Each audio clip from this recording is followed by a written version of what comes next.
Marhaba kids mall and ladies wear, बच्चों और बच्चियों के लिए कपड़ों का खजाना, इस्लामपुरा, गली नंबर 6, फिरदौस टावर, मोहम्मद अली रोड, मालेगांव। मानव समाचार, मानवता के हक में। मंच पे तशरीफ फरमा मेरे बड़े अब्बा शेख रफीक साहब और मंच पे तशरीफ फरमा हमारे मोहल्ले के तमाम ही जिम्मेदारान, मेरे सामने बैठे तमाम ही हमारे बुजुर्ग हजरात, तमाम ही नौजवान साथी, दोस्तों और साथियों, सबसे पहले मैं मेरी जानिब से आप आए हुए तमाम ही मेहमानों का मैं इस्तकबाल करता हूं और आप लोगों का शुक्रिया अदा करता हूं। आज हम लोग मालेगांव शहर के लिए एक तारीखी प्रोग्राम के अंदर सब लोग आज हम लोग यहाँ पर जमा हुए हैं और मालेगांव शहर का पहला नो प्रॉफिट नो लॉस, ऐसे नीट सेंटर, स्टडी सेंटर बहुत शहर में है, लेकिन नो प्रॉफिट नो लॉस के ऊपर शेख रशीद साहब के नाम से हम लोग यहाँ पर आज 3 करोड़ रुपया के फंड से संग बुनियाद रखने के लिए आज हम लोग मौजूद हैं। शेख रशीद साहब का इंतकाल हुआ और शेख रशीद साहब का सियासी सफर इसी मोहल्ले से शुरू हुआ। काउंसिलर शेख रशीद साहब बने, सदर बल्दिया बने, मेयर बने, एमएलए बने और 40 साल सियासी जिंदगी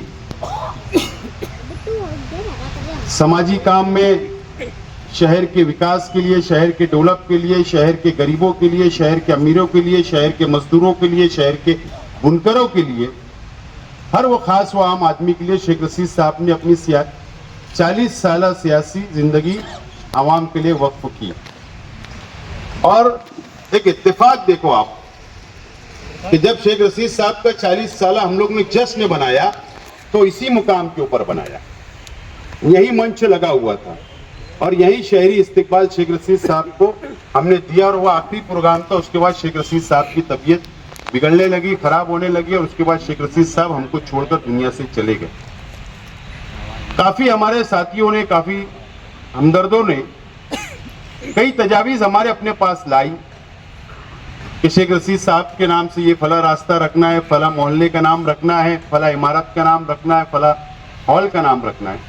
लेकिन मैं और हमारे तमाम ही परिवार के लोगों ने उनसे माजरत चाही कि रुकिए, हमको ऐसा एक काम करना है जो हमारे शहर के आने वाले, हमारे कौम के बच्चे, हमारे शहर के मुस्तकबिल, उनके लिए हम कुछ तालीमी काम करना चाहते हैं।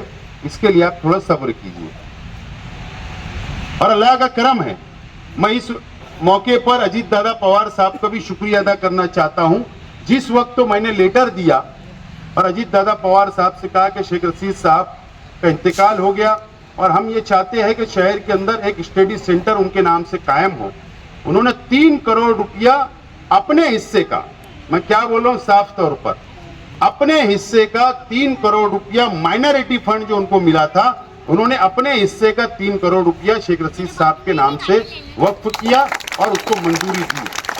हमने उसकी पूरी कानूनी प्रोसीजर की और हमने ये जगह चॉइस की और ये 11,500 स्क्वायर फीट के म्युनिसिपल कॉर्पोरेशन की जमीन के ऊपर आज हम लोग इसका संगे बुनियाद रखने के लिए सब लोग जमा हुए। नदीम सर ने और काफी हमारे साथियों ने मशवरे दिए, बिल्कुल सच बात है। सिर्फ इसको नीट क्लासेस का नाम हम लोग अखबारात के जरिए हम लोगों ने फ्लैश किया, आवाम तक पहुंचाया, लेकिन हमारा ये मकसद है, जो दावतनामा, ये जो इश्तिहार हमने छापा है अखबारात के अंदर, हमारा ये मकसद है। सबसे पहले तो मैं इसकी खुसूसियात क्या है मैं ये बताना चाहता हूँ। ये 8 कमरा होगा यहाँ पर, बड़ा 8 कमरा स्टडी सेंटर जो क्लासेज चलेगी। एक ऑडिटोरियम होगा जो शेख खलील मरहूम उनके नाम से ऑडिटोरियम का नाम रखा जाएगा, जो 200 चेयर का होगा, जिसमें कंबाइन लेक्चर बच्चों के लिए वहां पर करवाए जाएंगे ताकि बाहर से कोई अगर मेहमान आए तो उन लोगों को अच्छा ज्ञान दे सके, उन लोगों को अच्छा लेक्चर वगैरह दे सके। इसके लिए एक ऑडिटोरियम ऊपर होगा। उसके बाद लड़कियों के लिए बिल्कुल रास्ता अलग होगा। लड़कियों के लिए बैठने के लिए बाहर स्पेस सामान्य रखा है, उसके अंदर छोटा गार्डन हम लोग बना रहे हैं। लड़कों के लिए रास्ता बिल्कुल अलग होगा, लड़कों के लिए एक छोटा गार्डन हम लोग अंदर नीचे बना रहे हैं। और इसी के साथ साथ स्टाफ के लिए जो वहां पर हेड होगा उनका क्लासरूम रहेगा, उनका ऑफिस रहेगा। स्टाफ जो रहेगा, जो टीचर्स रहेंगे, जो बच्चों को तालीम देंगे, ट्यूशन देंगे, उन लोगों के लिए सेपरेट हम लोगों ने क्लासरूम, स्टाफ रूम हम लोगों ने उसके अंदर रखा है। और इसी के साथ फ्यूचर के अंदर हमने चाल छोड़ी है कि जैसे जैसे आगे बढ़ेंगे वैसे वैसे इमारत को बढ़ाकर जैसे जैसे जरूरत लगेगी वैसे हम लोगों ने चाल छोड़ा। इस तरीके से वॉल कंपाउंड रहेगा, सीसी कैमरा पूरा लेस रहेगा और इसके अंदर फर्नीचर भी रहेगा बच्चों के लिए बैठने के लिए, स्टाफ के लिए, क्लासेस के लिए, बच्चों के लिए। एक आला दर्जे का हम लोग ये स्टडी सेंटर बना रहे हैं शेख रशीद साहब के नाम से। उसके बाद हमने ये सोचा है कि नीट क्लासेस और GAA की जो क्लासेस रहेगी वो तो चलेगी, लेकिन उसी के साथ साथ प्राइमरी एजुकेशन की क्लासेस, हाई स्कूल की क्लासेस और हमारा सीनियर कॉलेज की क्लासेस, जूनियर कॉलेज और सीनियर कॉलेज की क्लासेस भी ट्यूशन की यहाँ पर चलाने का हमारा प्रोग्राम है। और हम लोग इसको आगे लेकर बढ़ेंगे और सबका टाइमिंग बिल्कुल अलग अलग होगा।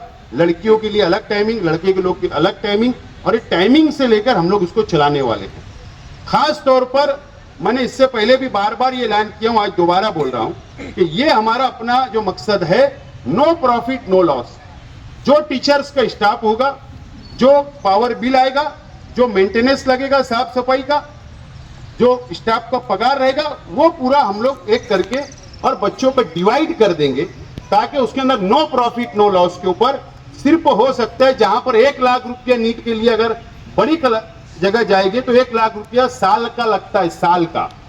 हम लोग हो सकता है 10,000 रुपये में कर दे साल, इतना उसका डिफरेंस होगा। उसका इतना डिफरेंस हम लोग रखने वाले, हो सकता 15 में हो जाए, ये डिफरेंस उसके अंदर रहेगा। और जो भी क्लासेस चलेगी वो नो प्रॉफिट नो लॉस पे चलेगी। हमारा मकसद रुपया पैसा कमाना नहीं है, हमारा मकसद ये शहर के बच्चों को, ये शहर के गरीबों के बच्चों को, ये शहर के मजदूरों के बच्चों को, छोटा मोटा धंधा व्यापार करने वालों के बच्चों को हम ये चाहते हैं कि वो भी डॉक्टर बने, वो भी इंजीनियर बने और वो भी तालीम हासिल करे और वो भी आगे बढ़े और वो भी वक्त के साथ साथ में चले, वो पीछे ना रह जाए और अमीर का बच्चा आगे ना निकल जाए। ये हमारा अपना मकसद है और इस मकसद से, ये नेक मकसद से हम लोग आज इसका संग बुनियाद हम लोग रख रहे हैं। ये हमारा अपना मकसद है, इस हिसाब से आज हम लोग संग बुनियाद यहाँ पर रख रहे हैं। इंशाअल्लाह ये तामीरी काम की हमारी कोशिश होगी, आने वाला तालीमी साल शुरू होने से पहले ये मुकम्मल हो ताकि आने वाले तालीमी साल से हम लोग इसको स्टार्ट ले सके। और ये हम लोग मोहल्ले के लिए और शहर के लिए ये कंबाइंड स्टडी सेंटर होगा। सिर्फ ये मोहल्ले का रहेगा ऐसा नहीं है, बल्कि कहीं का भी बच्चा आएगा तो उसके लिए हम लोग तैयार है। एक गुंजाइश हमने इसमें और रखी है कि अब अगर बहुत ही गरीब का बच्चा आ गया तो उसके पास 10 और 15,000 रुपये भी देने की अगर उनके पास पोजीशन नहीं है तो उसके लिए क्या, वो नहीं छूटना चाहिए। तो हमने ये तय किया कि वो बच्चे का भी एडमिशन लेंगे, लेकिन हम क्या करेंगे, कोई साहिब हैसियत है उससे बात करेंगे कि ये बच्चों की तालीम का खर्चा आप उठा लो, आप इसको गोद ले लो, लेकिन इसको तालीम दिला दो ताकि उसका सवाब आपको भी मिलता रहे। ये हमारा अपना मकसद है। इस हिसाब से हम लोग इसको प्रोग्राम बना के आगे चल रहे हैं ताकि ये शहर के जो हमारे नौजवान आने वाली नस्ल है इसका इनको फायदा भरपूर मिलना चाहिए।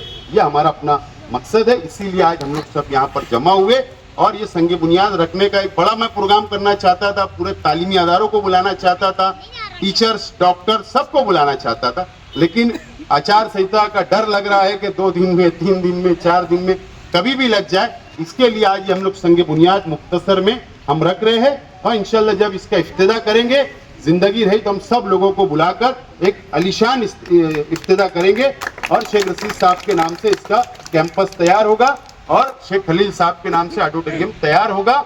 इस तरीके से ये इलाके की में भी इसकी बहुत डिमांड है।